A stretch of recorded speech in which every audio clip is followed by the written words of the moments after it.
weird video games. Sneak and Peek isn't a terribly weird game beyond its main concept. Namely, it's a hide-and-seek game. But the important thing is, somebody actually made a video game out of hide-and-seek. They didn't call it hide-and-seek, though. They call it Sneak and Peek. Did they give it a name they could trademark because they were afraid someone was going to steal their idea? Were they afraid they might not stand out from all the other hide-and-seek games flooding the market?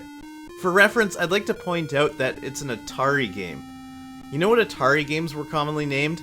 Hockey, backgammon, combat. Yes, this was in an era where the idea of making a video game out of combat was such a novelty that they didn't think they need to bother distinguishing it any further. And yet someone thought calling their hide-and-seek game hide-and-seek would be too on the nose.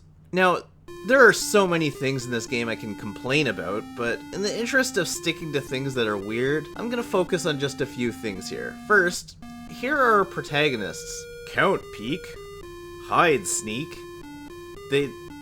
They're actually named Sneak and Peek. And what's with their arms? Is that an arm growing out of that dude's chest? Or that girl's chest? I don't know if these are gendered monstrosities or if this thing is some kind of asexual homunculus. I mean, this could be a baseball cap or it could be a duckbill. At this point, I'll believe anything. Either way, best case scenario, these are ordinary children whose arms don't move when they walk. They just jut out at awkward angles from their torsos and are constantly held outstretched while their legs do all the work. You found me! Now it's my turn to hide!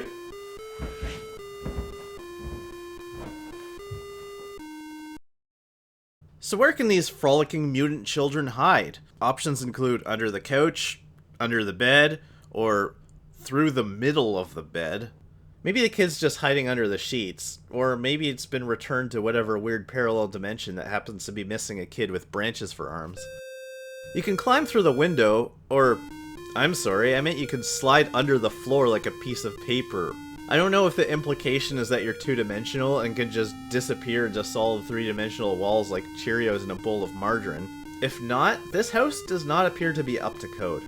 You can also go outside and hide under the house. Or you can just decide the best hide-and-seek strategy is to just nope your way back home and never look back. That's an actual hiding spot, just walking off the screen to the right. But only if you enter at this exact pixel here.